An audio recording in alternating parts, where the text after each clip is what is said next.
Corrigé de l'exemple numérique numéro 4 où il est question d'enregistrer les opérations comptables au journal.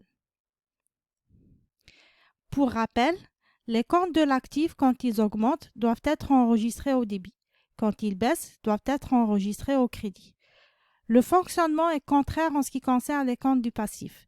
Quand ils augmentent, ils sont enregistrés au crédit et quand ils baissent, ils sont enregistrés au débit.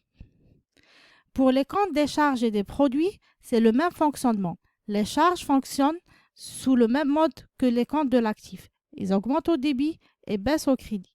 Les comptes de produits ont le même fonctionnement que les comptes du passif, c'est-à-dire qu'ils augmentent au débit et baissent au crédit. Là, on va enregistrer les différentes opérations faites par l'entreprise. On prépare le journal, on a le numéro de compte, la désignation, le débit et le crédit. Le numéro de compte qui doit être débité ou crédité, la désignation, donc l'intitulé du compte, le débit, le montant à débiter et le crédit, les montants à créditer. Première opération, c'est l'achat de marchandises. Le paiement s'est fait au comptant par chèque bancaire. L'achat de marchandises est un compte de charge qui augmente. Les charges augmentent au débit. On doit débiter le compte 607 de 35 000 euros. Toute opération de vente ou d'achat que fait l'entreprise implique une TVA. Quand c'est un achat, c'est une TVA déductible et quand c'est une vente, c'est une TVA collectée. Là, on a une opération d'achat de marchandises, on va avoir une TVA déductible. La TVA déductible étant une créance, donc c'est un compte de l'actif, elle va augmenter au débit. Enfin, vu que l'entreprise a payé cet achat au comptant, on va avoir le compte banque 512 qui va baisser du montant TTC. Le compte banque étant un compte de l'actif, il va baisser au crédit. Deuxième opération, c'est une opération de vente.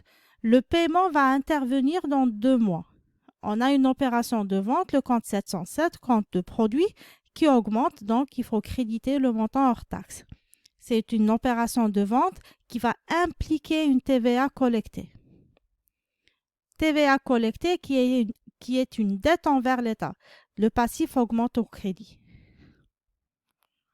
Enfin, on a les créances envers le client qui vont être débitées du montant TTC. Les créances étant des comptes de l'actif, ça va augmenter au débit.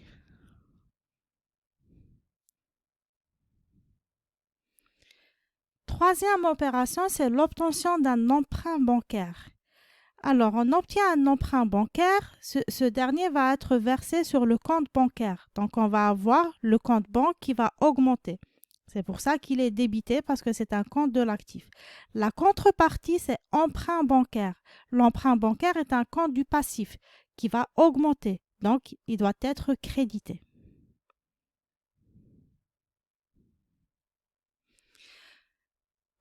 L'opération qui suit, il est question d'un encaissement d'une créance sur les ventes de décembre pour un montant de 4 000 euros. Si on encaisse une créance, il va y avoir le compte bancaire qui va augmenter de 4 000 euros. La banque étant un compte de l'actif, on doit débiter le 512. En encaissant la créance client, le montant des créances globales va baisser. Les créances clients étant un compte de l'actif, lorsque ça baisse, ça doit être crédité.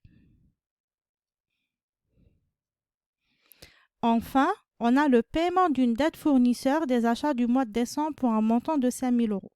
Si on paye une dette, le montant des dettes globales va baisser. Les dettes fournisseurs sont un compte du passif. Quand ça baisse, ça doit être débité. En contrepartie, on va avoir la banque qui va baisser de 5 000 euros. Donc, si ça baisse, ça doit être crédité parce qu'un paiement implique une trésorerie en moins.